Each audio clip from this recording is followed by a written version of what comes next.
kids, this is Pink Girly with Time to Be Creative. The other day I was watching a live stream and was helping the gal, the host of the stream, to create dimension around the project that she was doing. She had decoupaged some items onto a piece and dream because the piece she was working on actually is the gift that will be a surprise for someone. So I'm just not going to mention it right now. I can always add that to my information later. So I thought I would try showing you what I was talking about when I was working with her and see if I can get it to work with my watercolor crayons. I think you can probably do the same thing with regular watercolor paint, but I've just started to use watercolor paints. I'm not an expert, don't have a lot of experience. So I don't have a lot of experience with my watercolor crayons either, but I've used those a lot longer than my watercolor paints. And then I'm going to attempt the same type of technique, if you will, with my acrylic paints, which I'm a lot more familiar with. So this is a Joanna Basford's Christmas coloring book. And I had mostly colored, it's not quite finished, this snow globe with the castle in the middle of the snow globe. And I'm just going to add some color and darken up the tops of these little snow banks here. And I just have a little ceramic porcelain type dish that I'm going to put my paint in, or my watercolor crayon paint. If I need it, it's there. I may just use this right from the crayon. Well, I think I'm going to color right on the piece. So this is the number 160. It's called Neo Color 2, which is a water-soluble crayon, which means it'll move with water. They are made by Carandosh, and you can purchase them online and maybe in some of your local art supply or craft stores. I'm not sure about that, but you can definitely get them online.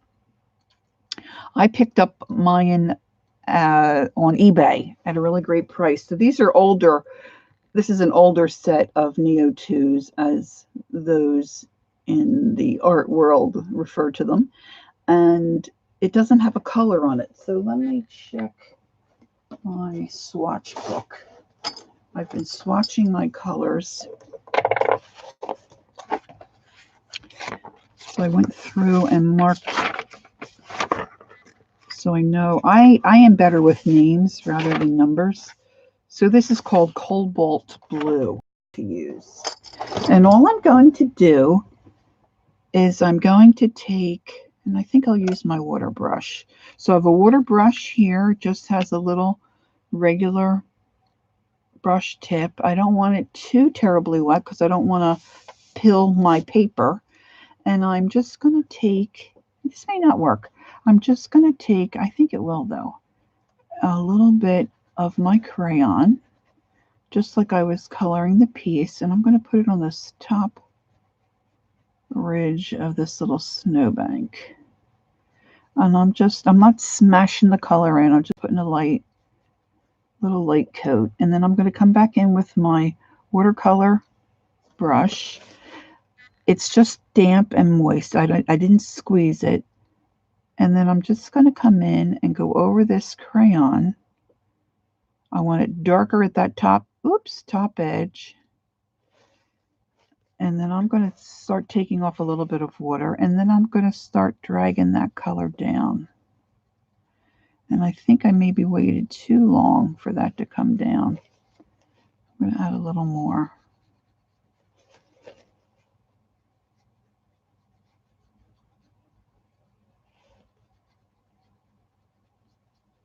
And that's not working as well as I thought it would.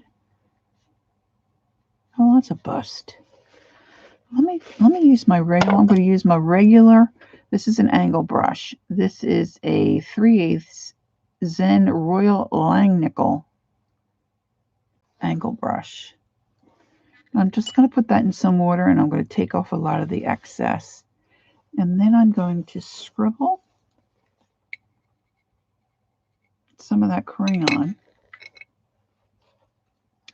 And then I'm just going to drag my brush through the color, only on the point of the brush. I'm just dragging it through that color on the point, the angle of the brush. Now I like this much better. You should probably only use one, stroke it one way. And then because it's not a water brush and there's no water loaded in the handle, I just put that back in my water.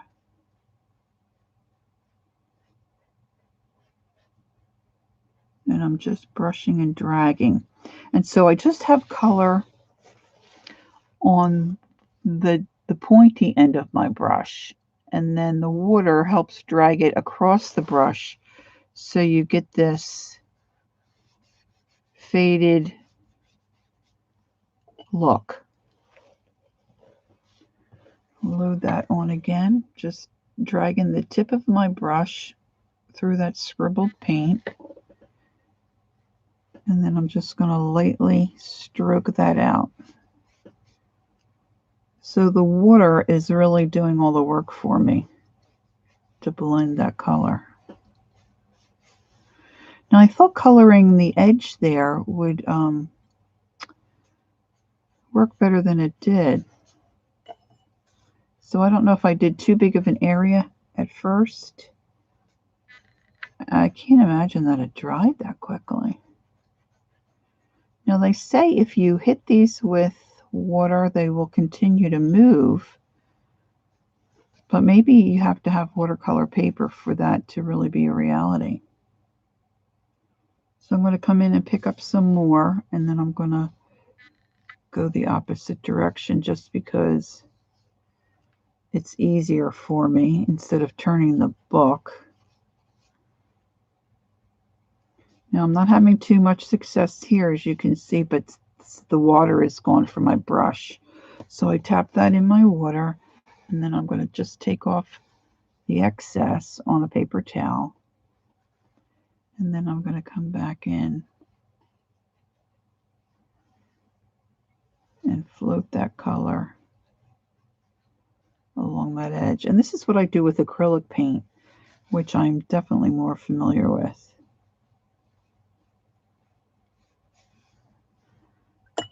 Now I think if I use a clean brush, I can pick up that excess. Maybe I'll use this water brush. Pick up that excess where it kind of leaked over the line. And that's not working either. But I just can't imagine that this is permanent after it dries. I'm pretty sure it's supposed to continue to move.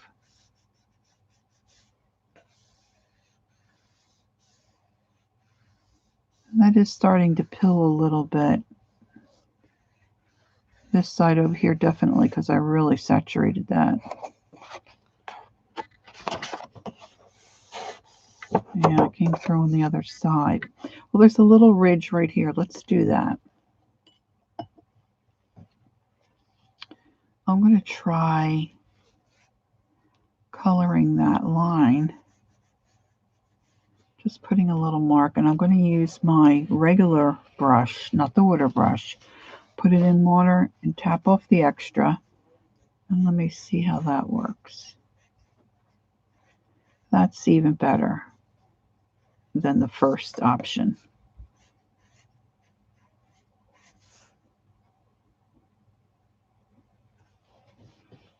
So if I were going to recommend, especially if you're new to this kind of thing, or using watercolor crayons or painting, I'm right-handed, so I should keep things to the right. But I just tap off most of that water, and then I'm just dragging my brush, just the point, not the whole brush, just the point. And then when I just really kind of draw down the side of that building. It's floating the color out. The water on the brush and the watercolor paint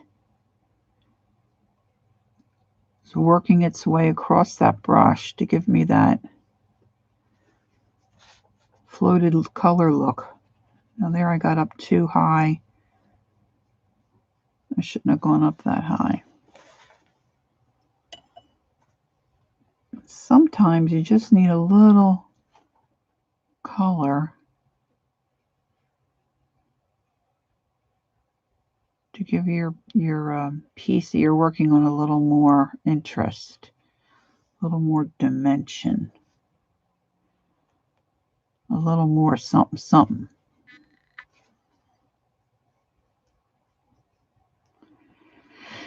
And if you want to try this and you're a little nervous, I would suggest that you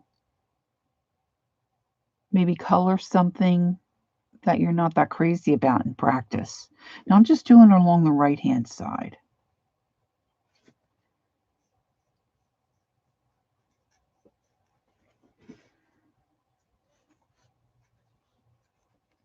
The idea for me anyway is you don't really want a definite line.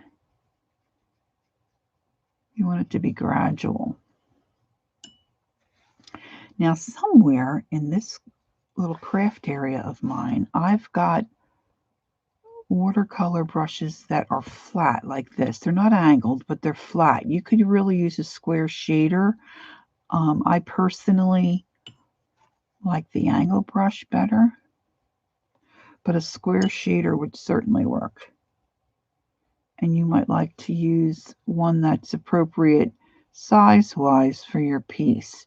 If you're doing a little tiny flower or a little animal or a bug, you don't want to use a great big brush. You want to use something that works for the size project you're working on.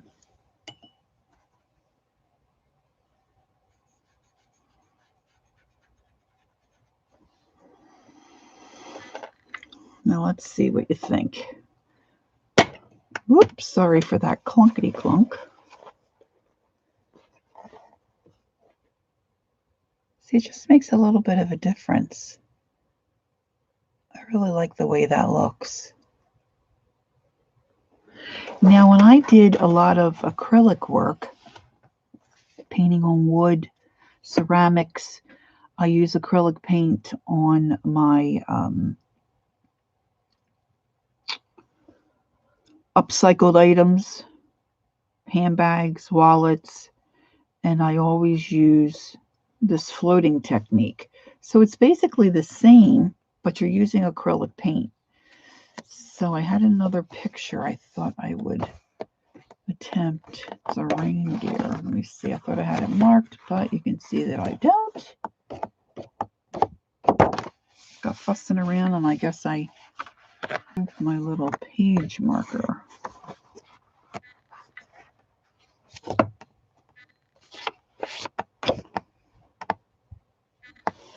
I could do this. I could do that too. Let me just do this ornament. Now, depending on the piece and what you're doing and what kind of look that you want, you pick out the color. You want something that's going to give you a lot of contrast.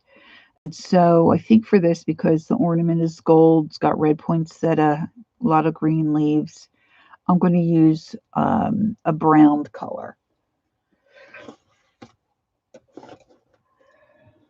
Yeah, I want something that's going to show. Of course, the one I like has no label.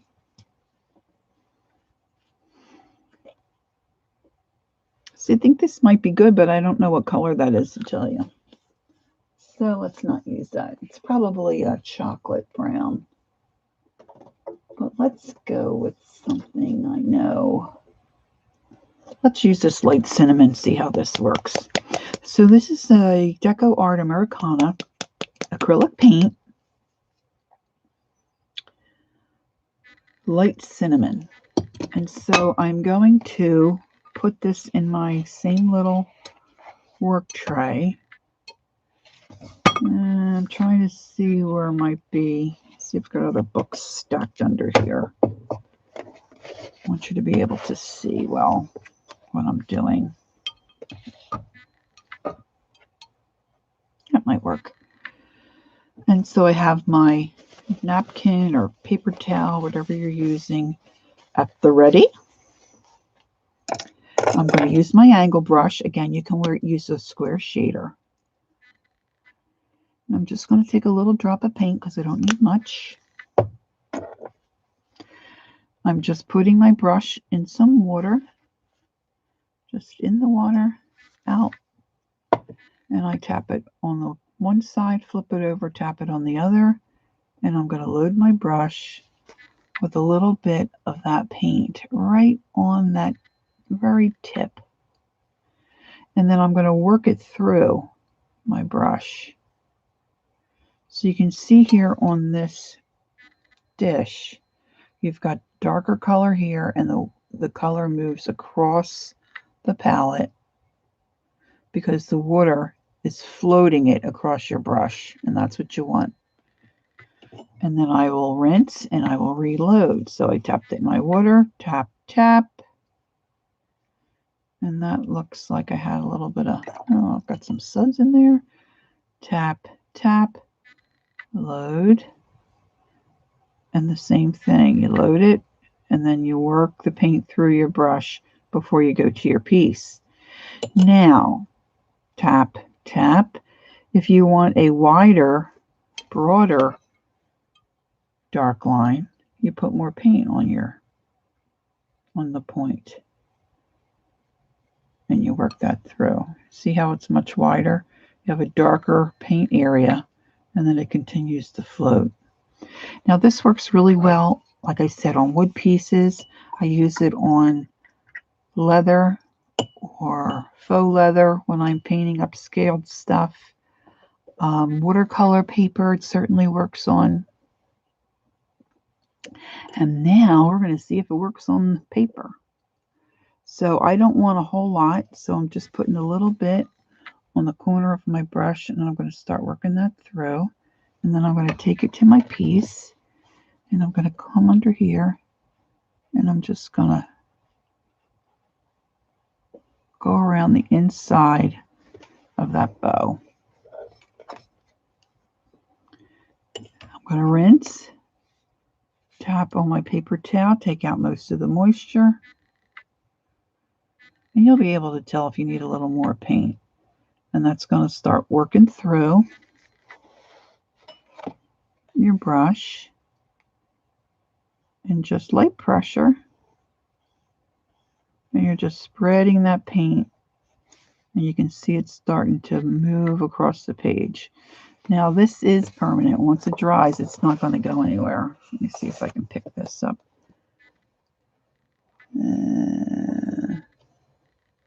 There you can see it. It's not a harsh line. It's a gradual coloration.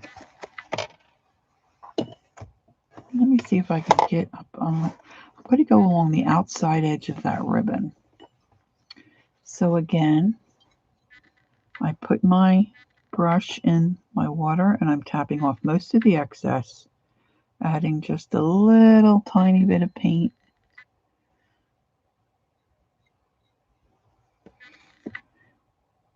I'm going to come under that leaf a little bit and just keep stroking it down. Now when you do it on paper like this, you can feel a little bit of a grab. If you do it on wood or some other surfaces, and this brush is probably not as good as it should be for this. I'm going to come under the bow. Light strokes, and I don't want any white paper between the ribbon and the color that I'm floating. Let me hold this up for you and show you again. It's just very gradual.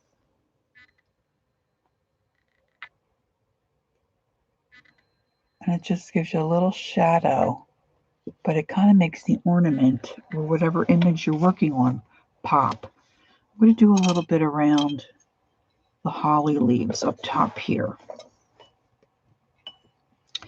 And they have different size angle brushes or square shaders. So you can pick a different size. Like I probably should use a smaller size brush here, but I've already got this one loaded up and going. So I'm just going to come around, tap my color in there. And generally speaking, I would start way over here to the right and come down to that spot. I kind of did that a little crazy. Once you get familiar and comfortable with the process, the easier it'll be. And you'll be able to determine when you need to reload some water in your brush.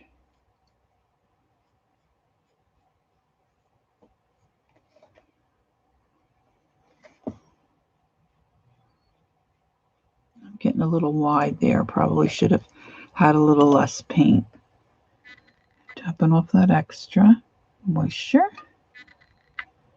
Loading again. You don't want to be careful not to drag your brush through that other paint, because then you'll have a dark, dark line. I'm going to come under here.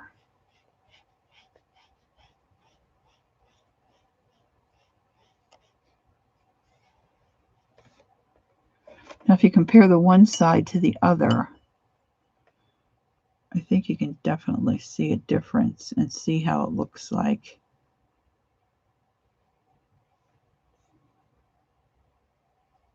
We're creating a shadow and some interest in our piece. But it's not a harsh line. Now, when I use the watercolor crayon, the line was a little more, maybe a little more harsh, but I think that might be because I'm not really used to using that medium in this way. So I need a little more practice. Let me show you up close again.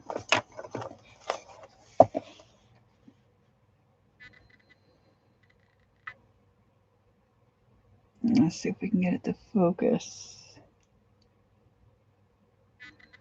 Here we go. So I like the way it looks. Let's go back to where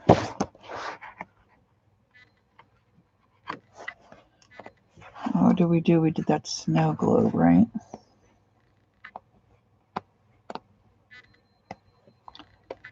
I should have marked that. There we go. And we're here, we have the snow globe. And you can see, I mean, really both work. I just personally, I think I'm better at using the acrylic because I'm used to that, and I'm still learning the watercolor crayons and watercolor paint. I think you could do this with watercolor paint very easily as well. So that's it. That's my tip for you to create some dimension, the piece you're working with. I hope you find it helpful. Please give me a thumbs up. Ask any questions. I'll always get back to you. Don't forget to take time to be creative and enjoy the journey. Thanks for watching. See you next time. Bye-bye.